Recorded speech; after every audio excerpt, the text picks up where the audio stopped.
Howdy folks, Dave here at Thunder Mesa studio where I'm excited to be getting started on the Goldfield and Calico.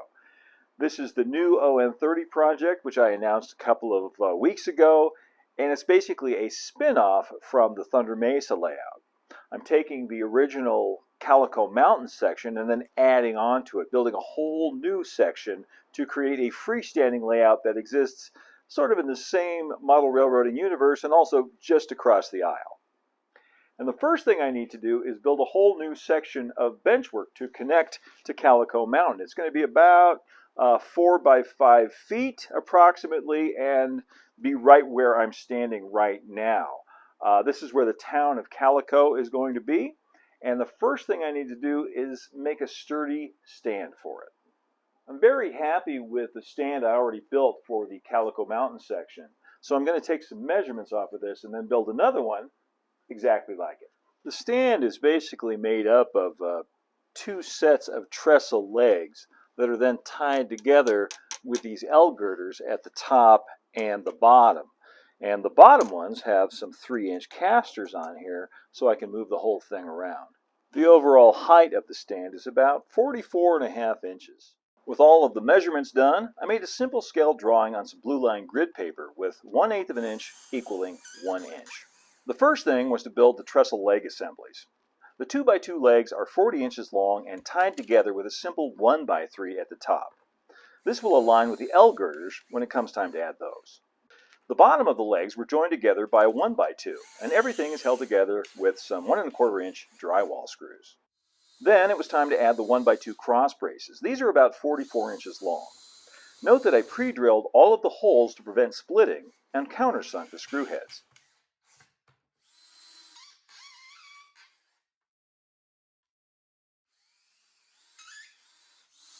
Flipping the entire assembly over, I added the second cross brace to the other side in just the same way. Then, the second set of trestle legs were constructed, identical to the first. Note that I'm using some old lumber here from my scrap pile, so not everything is going to match up perfectly.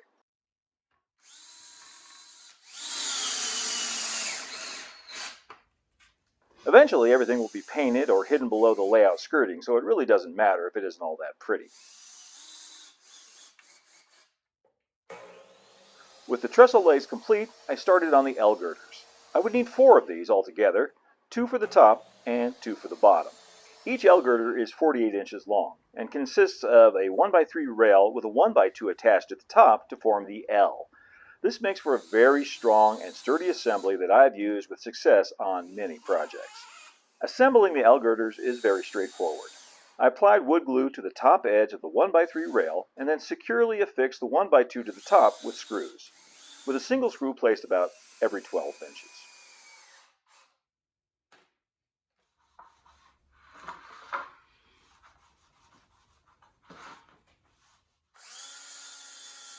With all 4 L girders assembled, it was time to put everything together. Turning the trestle legs bottom side up, one set of L girders was used for footings, with the wide side of the L on the bottom. This is where the casters will be attached later on. Now the assembly was placed onto its side so that the top L girders could be attached. These are aligned with the narrow shelf of the L flush with the top of the legs. This will support the box grid benchwork of the layout deck. Flipping the whole thing over, the process was repeated on the other side.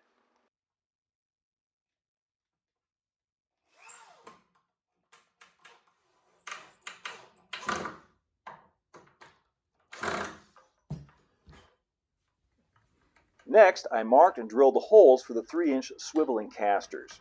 I try to keep just about everything at the studio on wheels for portability.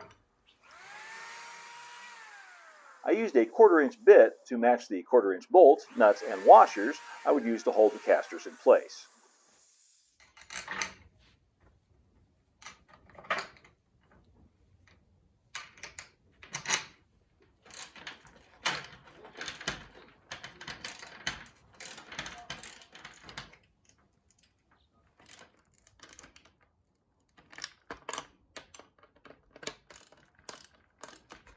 With all 4 casters installed, I could flip the finished stand over and set it on its wheels. Now, with the stand finished, I can turn my attention to the box grid frame and the layout deck. The plan calls for a curved front fascia, and that makes things a little more complicated in that I can't just build a simple rectangular box. The simplest solution was to lay out and cut the deck first, then build the box frame on top of it to match the various curves and angles. I cut a sheet of 4x8 half-inch plywood down to 48 by 60 inches. And then I drew my track plan full size on the good side, using a bar compass, straight edge, and actual On30 turnouts to ensure that the track geometry would be correct. Then it was time to cut everything out using a handheld scroll saw. I took special care to cut the hole for the turntable, making it about 1/4 of an inch larger than the required 11-inch diameter, so that I could have some room later for fine adjustments. Now I could lay out all the parts for the box frame on the underside of the deck, knowing that everything would line up properly. The frame was constructed of 1x4 boards, just like the Calico Mountain section, and many of them were obviously recycled from my scrap pile. I secured all of the corners with yellow glue and screws, making sure everything was nice and square. And then I added some 2x2 blocks at the corner joints to keep things strong and secure.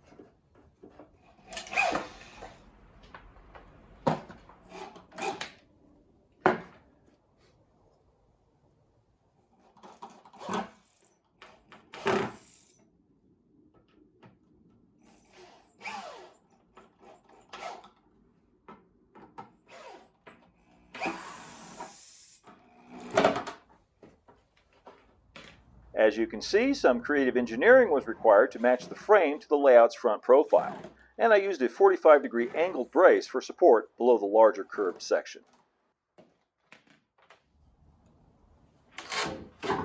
Alright, now I just need to put all three pieces together: the stand, the box frame, and the layout deck. It goes right about there, and the box frame sits on top, like so, about 6-inch overhang on each side.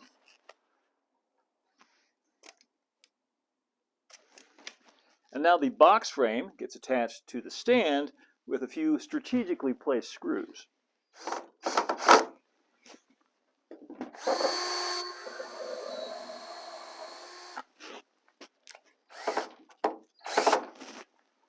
Now, before I install the layout deck, I actually want to bolt these two sections of layout together. The new section with the old Calico Mountain section. And that's so when I do install the deck, everything will line up perfectly. Just going to use some C-clamps to hold these in position, clamp them together.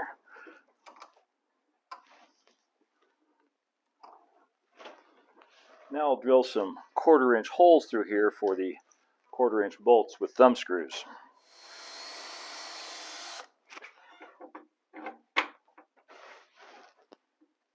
These are some 3-inch long 1/4-inch bolts, slot-headed. Hold this in with a screwdriver and give them a good thumb tighten.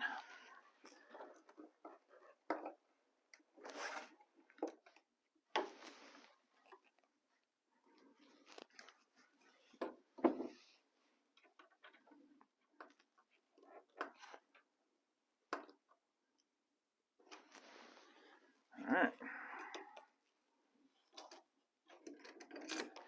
Now that's not going anywhere. You'll notice that the deck is actually several inches higher than the box frame, and that's on purpose. That's so you can have undulating terrain up here at the front and scenery down below the track level. This is what I call the box and stilts type of benchwork, and I've used it for years. That's all that's on the Thunder Mesa layout. So now I need to cut a bunch of stilts, little risers basically, that the 1/2-inch plywood deck will sit up on top of. Now I've gone ahead and set the deck up here on top of the box frame, and I've cut a whole bunch of 7-inch long risers from some leftover 1x3s, and I'll be able to do a lot of fine adjustment with these as I install them from below. The first step is going to be to clamp risers at all four corners so I can get this up into the general vicinity of where it's going to be.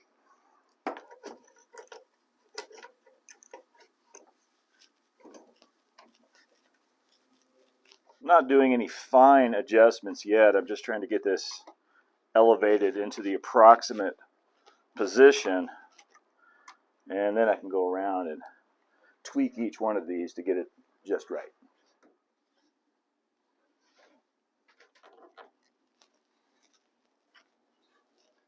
Now I can get this up to it's exactly where I need it to be.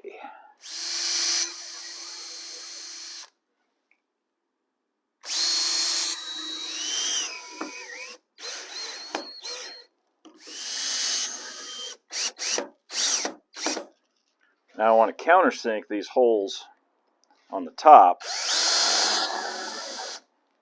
so the screw heads won't interfere with the roadbed or anything else.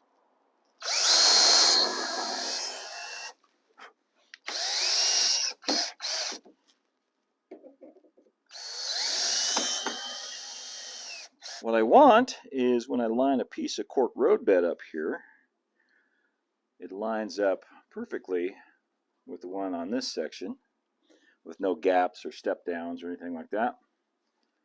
I think that's about as good as that's going to get.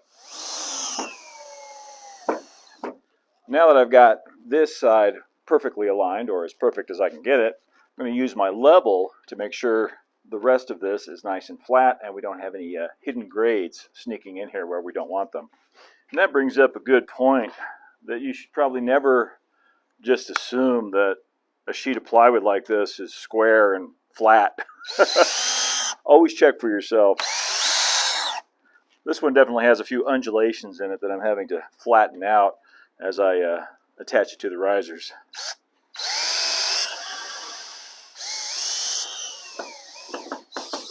Now the rest of this, just going around and adding more risers everywhere you think one might be needed. And no one's going to mistake any of this for fine carpentry, but you know, it's strong and it's sturdy and could be built by just about anyone with access to a few basic tools.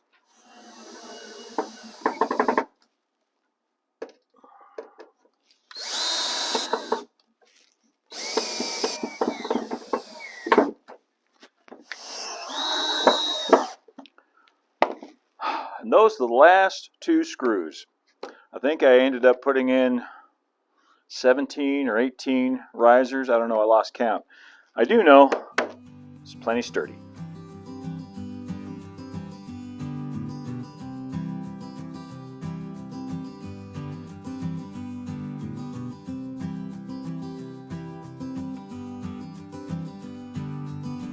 And with that, the bench work for the Goldfield and Calico is finished. Next will come some cork roadbed, and then I can start thinking about laying some track on here. But all of that is going to have to wait for a future installment, because right now I'm tired and dirty and covered in sawdust, or some people call it man glitter, and there's really nothing left to do now except for clean up, put the tools away, and daydream about what comes next.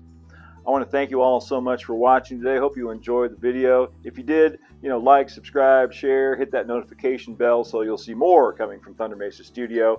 You can also follow over on Instagram at thunder.mesa and see the resources, merchandise, and links available at the Thunder Mesa Studio website. That's thundermesa.studio. As always, a huge shout out and thank you to our channel members who help to make these videos possible. Until next time, keep moving forward, my friends. Adios for now.